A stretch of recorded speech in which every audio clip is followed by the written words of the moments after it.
Salam müəllim, hər vaxtınız xeyir, necəsiz? Müəllim, mənim sizdən bir xahişim olacaqdı.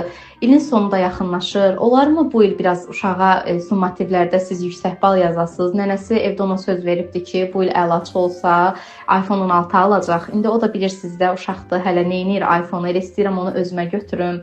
Ona görə nə olar, nəzərə alarsınız, ona biraz summativlərdə yüksək bal yazın. İnşallah bu il əlaçı olsun. Sizdən xahiş edirəm. Salam müəllim, sizi narahat edən Kənanın valideynidir. Bugün Kənan dərsdə iştirak edibmi? Zəhmət olmasa bildirərsiniz. Çünki dünən qiymət almışdı, bugün yəni qiyməti yoxdur gündəliyində. Mən ondan yəni dünən xüsusilə maraqlanmışdım, dərslərində yəni hazır etmişdi. Səbəbini öyrənə bilərəm, niyə bu günləri qiymət almayıb? Salam müəllim, necəsiniz?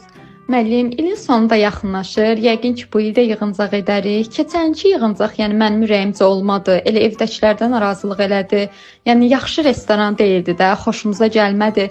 Bu il yəni xahiş edirəm, yəqin ki, yığıncaq olacaq bu il yenə uşaqlar üçün. Xahiş edirəm biraz belə səviyyəli, bahalı restoranda oturaq da. Çünki elə olmadıqda biz evdəkilər biraz narazılıq edir. Salam müəllim.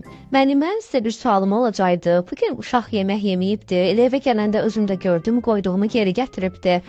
Deyəsən siz ona icazə verməmisiniz o yeməyi yesin. Bilmək istəyirəm, yəni bu nə ilə bağlıdır? Çünki mən ona xaş qoymuşdum. Hətta uşaqlardan geri qalmasın, utanmasın deyə yanına sirkə sarımsağa qədər qoymuşdum. İndi bilmək istəyirəm siz ona niyə qoymamısınız ki, o həmin yeməyi yesin? Səbəbini öyrənə bilərəm?